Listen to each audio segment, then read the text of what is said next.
Je suis tombé sur ce livre il y a 20 ans, complètement par hasard, dans une maison de location. Il était là, je l'ai lu en vacances, quand j'étais en vacances avec mes enfants. Et puis, ça m'a fait une très forte impression. Je ne m'attendais pas du tout à ça. C'était très surprenant, comme scénario, comme traitement, et les thèmes abordés à l'intérieur de ce scénario qui était vraiment une histoire. Et c'est ça que j'ai trouvé très très remarquable, c'est qu'il y avait une histoire qui se déroulait, et dedans des thèmes très très importants. Quand 20 ans plus tard, j'ai voulu refaire une production, je voulais pas que ce soit un polar, je voulais vraiment quelque chose de très spécial, d'autant plus que ce thème de la liberté de penser, de pouvoir penser par soi-même et d'accepter tout ça, enfin on en parlera, c'est un thème qui actuellement, moi, je trouve très très important. J'ai retrouvé ça en 2017, je me suis dit mais pourquoi pas, c'est vraiment quelque chose à faire en série audio, il est tout à fait adapté, le scénario est remarquable, il y a vraiment quelque chose à faire.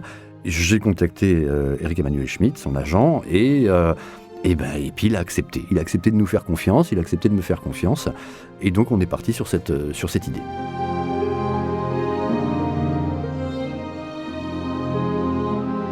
J'ai mis beaucoup de temps à le réaliser, puisque j'ai pris les premiers contacts en 2017 et on l'a réalisé en 2023. Donc vraiment, on a mis 5 ans. C'est pas parce qu'on a mis 5 ans à travailler dessus, c'est parce qu'en fait, sur les 5 ans, bon, il y a eu le confinement, on a arrêté de travailler. Mais bon, déjà l'adaptation était relativement longue. J'ai passé plusieurs mois à retravailler pour garder l'esprit du livre, garder le rythme et la dramaturgie du livre, mais que ça soit totalement fluide en audio. En fait, il a fallu, si on me posait la question combien de temps vous avez fait pour le mettre sur les 5 ans, il m'a fallu 2 mois pour faire l'adaptation, 2 mois pour enregistrer, et on va dire 4 mois pour faire le montage son et le mixage. Je vais dire oui, mais ça fait pas 5 ans. Je dis oui, mais en fait, il m'a fallu d'abord 1 an et demi pour oublier que c'était un livre d'Eric Emmanuel Schmitt, parce que ça me mettait une pression folle, et puis 2 ans et demi pour oublier que ça parlait de Jésus et de Pilate et que ça mettait une pression folle. Donc il a fallu en fait un temps fou pour oublier ce que c'était et le travailler vraiment comme une histoire, une simple dramaturgie avec une histoire qui raconte la vie de gens de tous les jours. Et c'était ça vraiment l'aspect qui m'avait plu dans le livre. Ce n'est pas l'histoire du Jésus saint, ce n'est pas l'histoire de Pilate, le tortionnaire, etc. C'était vraiment l'histoire de gens à qui il arrive des choses dans la vie, mais c'était des choses tous les jours. Il y a une nouvelle, il y a un nouveau truc qui leur arrive. Et ils avancent, et ils avancent en toute sincérité pour être simplement conformes à leurs pensées.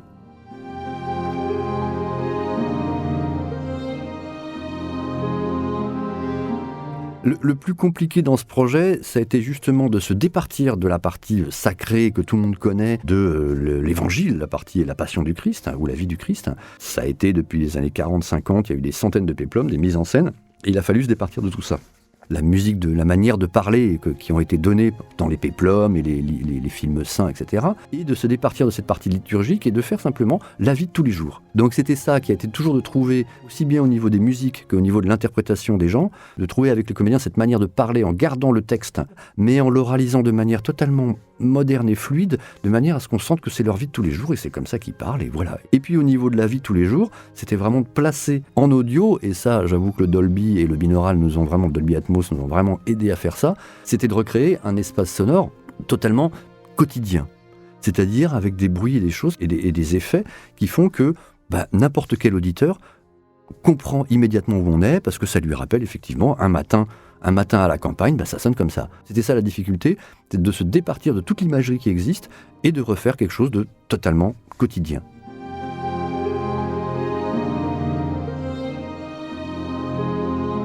On n'a pas vraiment adapté le texte à l'audio, c'est une chose que je tiens absolument quand je choisis les livres que je veux adapter, c'est de respecter le rythme et le texte de l'auteur.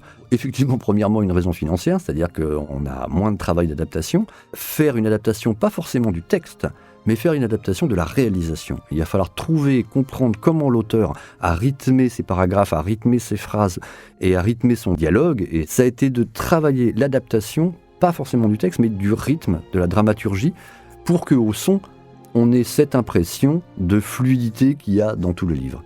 Donc en fait, l'adaptation des textes a été assez minime.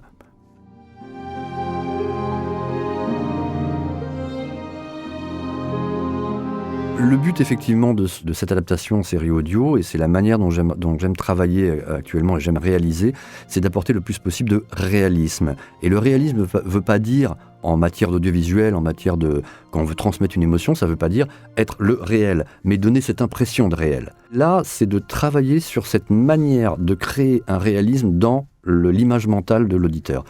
Et c'est cette manière de réaliser l'audio est vraiment la gageure sur ce programme, puisque c'est un programme qui a un système de remise en cause de sa pensée, un système d'enquête, un système de découverte, qui fait que les protagonistes ont effectivement des péripéties. Et je voulais effectivement que cette réalisation ne soit pas un reflet du réel, mais provoque chez l'auditeur une pensée, une image mentale totalement réelle.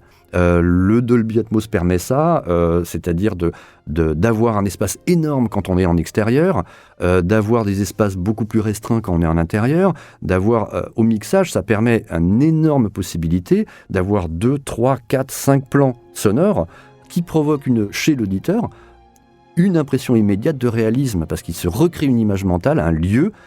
Et là, on a effectivement une réalité et on est dans la vie de tous les jours. C'était vraiment la gageure de cette réalisation que je voulais mener.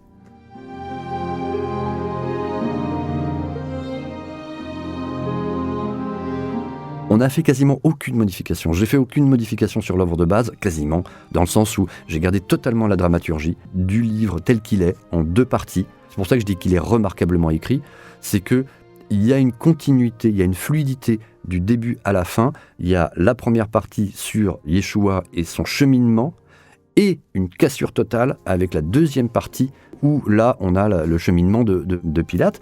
Mais le cheminement de Pilate ne peut se faire que parce qu'on a entendu, on a vécu le cheminement de Yeshua et on a compris le système de pensée et on a compris les impératifs, parce que c'est un personnage qui a été magnifiquement travaillé et que Bernard Gabet a vraiment magnifiquement interprété. Et il était impossible de changer la dramaturgie. Et pareil pour le texte, il y a une fluidité dans le texte, dans le style qu'a choisi Eric Emmanuel Schmitt pour ce livre, qui fait qu'on ne peut pas vraiment réécrire. Donc on a rajouté des bouts de scène, parce qu'à l'audio, c'était pas forcément compréhensible. Ça permet de remettre de la vie. Du coup, non, on a quasiment rien écrit.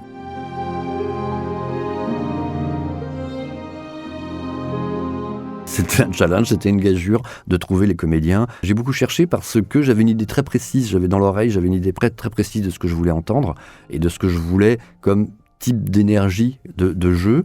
Et j'ai trouvé ces 2 acteurs, Bernard Gabet, qu'on ne présente plus, qui est un extraordinaire acteur, qui a 40 ans de métier et qui est vraiment au théâtre, au cinéma, en doublage, enfin bon, il est vraiment extraordinaire, qui est rentré totalement dans le personnage, Bernard Gabet pour Ponce Pilate.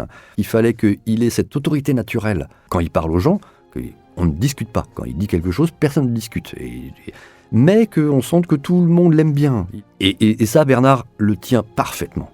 Et pour Yeshua, Slimane Yefsa avait exactement ce que je cherchais, c'est-à-dire qu'il a une voix de héros, une voix de jeune premier.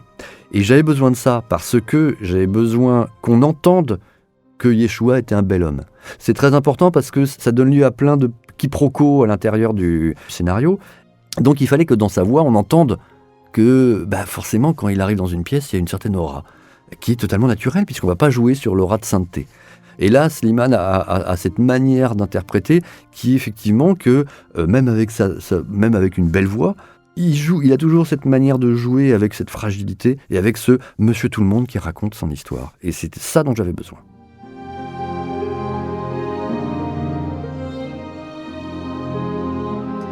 Eric Emmanuel Schmitt nous a fait totalement confiance et j'en suis encore tout étonné parce qu'il ne nous connaissait pas, il ne connaissait pas la boîte. Il nous a fait totalement confiance. Je dois le remercier pour ça. C'est peut-être aussi ça qui m'a foutu la pression. Non, il nous a fait totalement confiance pour ce qui est de l'adaptation, du casting, du choix des musiques et de la réalisation. Et puis, en fait, pour le casting, il nous a demandé qui on pensait, etc.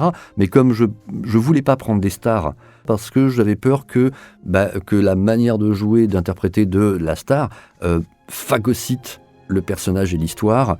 Et c'était absolument pas ce que je voulais. À partir de ce moment-là, Eric Emmanuel Schmitt nous a vraiment laissé la possibilité de faire de A à Z. Avant le mastering Dolby Atmos, on a présenté les prémixages, on lui a envoyé, ils ont écouté, son agent a écouté, lui a écouté, et voilà, ils nous ont dit « Ok, Ok, blanc-seing, vous avez l'imprimatur, vous pouvez y aller, c'est l'esprit, vous avez respecté l'esprit de l'œuvre, vous avez respecté la lettre, vous avez respecté l'esprit, donc c'est bon, on peut y aller. Là-dessus, cette confiance était vraiment en même temps une grosse pression, parce que je ne pouvais pas décevoir, et en même temps un confort formidable de travail, parce que j'ai pu faire plein d'essais et proposer vraiment quelque chose qu'on avait travaillé avec le comédien, sans se poser de questions sur qu'est-ce qu'aime l'auteur, qu'est-ce qu'il voudrait, etc. On est resté sur le texte, sur le personnage avec le comédien, et du coup, apparemment, ça a marché.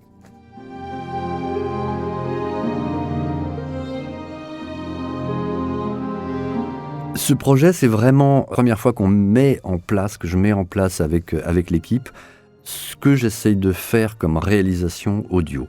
J'ai cette manière de vouloir réaliser les choses de manière à laisser l'auditeur faire 50% du travail. C'est-à-dire que c'est pas parce qu'il n'y a pas d'image qu'il faut mettre plus dans le son. Et en fait, c'est les erreurs qu'on fait tous au départ. Et c'est vraiment cette patte-là que je voudrais mettre, c'est que il est indispensable d'avoir une manière d'écrire pour l'audio seul, parce que ce qui n'est pas dit, ce qui n'est pas entendu n'existe pas. Donc c'est très important ça, par rapport à quand on écrit pour l'audiovisuel. Mais il est très important de laisser la place à l'auditeur, d'autant plus que quand on fonctionne sur des émotions, que ce soit à l'époque sur Des Profondis ou là sur Pilate, sur Des Profondis c'était des émotions de peur et de terreur, sur Pilate ce sont des émotions de réflexion plus philosophiques, il faut laisser la place à l'auditeur d'amener ses propres réflexions. C'est finalement ça qu'ils aiment.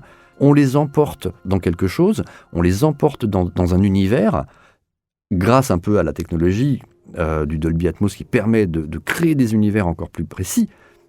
Mais on sait très bien que, contrairement au théâtre ou au cinéma, où on va les mettre dans un espace très réduit, tout le reste, on va occulter tout le reste en le mettant dans le noir, là, ils vont l'écouter avec d'autres choses, en faisant un peu leur vie. Donc il faut leur laisser leur vie et leurs sentiments, on va rentrer en ligne de compte. Donc il faut vraiment leur laisser cette liberté de rentrer leurs propres sentiments. Grâce à ça, si on arrive à ça, on a une identification totale de l'auditeur, puisque ce qu'on lui raconte, c'est vraiment ce qu'il y a dans sa tête. On lui laisse, et il s'approprie avec ses propres sentiments et ses propres émotions, totalement la dramaturgie qu'on est en train de lui proposer. Quand on arrive à faire ça, ce qui est, en fait, c'est de l'écriture avant. Il faut penser avant, il faut écouter avant les choses. Quand on arrive à faire ça, c'est gagné. Parce que l'auditeur, il n'est pas captif, mais il est d'accord. Il est d'accord. C'est pas qu'on est rentré dans son monde, c'est pas qu'il est rentré dans notre monde. C'est qu'il sait fabriquer un monde juste avec les quelque chose qu'on lui donne, les quelques éléments qu'on lui donne. Et c'est ça qu'il faut choisir. C'est cette manière de réaliser qu'on travaille avec les réalisateurs d'ici et avec au bruitage aussi.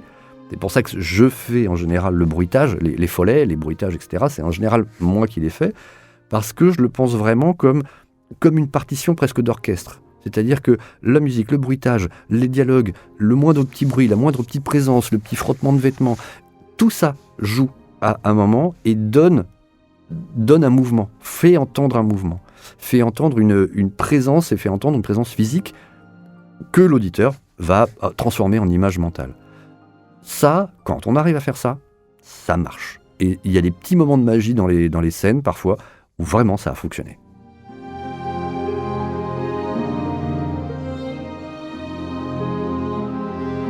En parlant de ces petits moments de magie, il y a vraiment des moments où je suis fier. Je suis pas tout seul à l'avoir fait, mais il y a eu des moments magie entre deux comédiens, sur des scènes qu'on a jouées à deux, Pilate et sa femme Claudia, parce que Pilate, c'est le seul moment où il parle vraiment avec quelqu'un.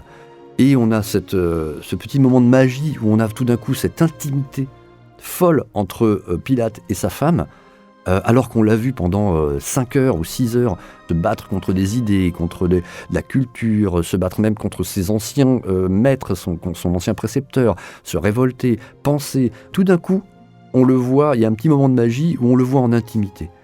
Et il y a d'autres moments où, entre Jean-Baptiste Monnier et Bernard Gabet, où il y a un dialogue comme ça, il y a une scène, donc Jean-Baptiste Monnier qui est formidable dans cette scène avec, où il joue Yohanan, un des apôtres, et Bernard Gabet qui joue Pilate. Il y a des moments de magie comme ça, où voilà, ça fonctionne. Je suis fier que ça existe, mais la manière dont les comédiens ont joué, sont rentrés dans ce que je voulais proposer, dans cette simplicité de jeu, qui en fait est assez compliqué, mais qu'on est arrivé à retrouver, que ça soit avec Jean Barnet, avec Bernard Allan, avec Mickey Sébastien, avec Jean-Baptiste Monnier, voilà, ou avec Frédéric Serdal, avec Julien Châtelet, enfin, tous les gens qui sont venus ont compris ce que je voulais faire, justement parce que je voulais des comédiens qui puissent se séparer totalement de tout cette emprise culturelle qui est le péplum, les films sacrés, la liturgie pour ceux qui sont catholiques et qui connaissent la messe, etc. Et donc il fallait qu'ils se séparent de tout ça et qu'ils rejouent quelque chose de totalement sincère et naturel. Ça, si je dois être fier de quelque chose, je suis vraiment fier de ça parce que on est arrivé à un ensemble, un vrai ensemble, une vraie continuité que je trouve très originale.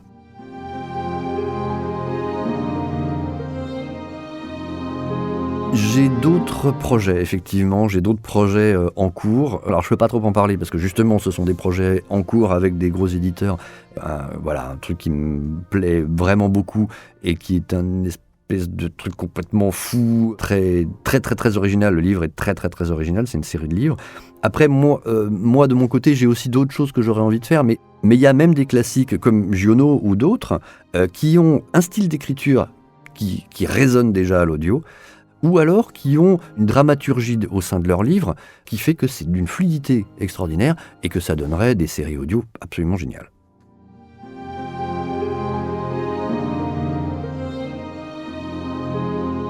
En quelques mots, pourquoi on devrait écouter l'Évangile selon Pilate ? Parce que c'est formidable, parce que voilà, c'est bon, mangez-en, achetez-le, c'est bien.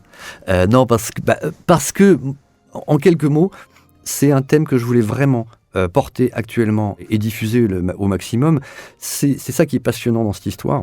Aussi bien Yeshua que Pilate, donc Jésus que Pilate, ont un cheminement qui est un cheminement d'accepter, de remettre en question ses convictions, ses propres convictions et ses propres certitudes.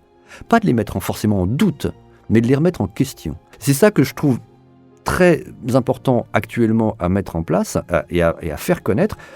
Il n'y a pas deux visions unilatérales pour et contre. Il n'y a pas pour Yeshua contre Yeshua. Il n'y a pas pour le judaïsme contre le judaïsme. Il n'y a pas pour Rome contre Rome.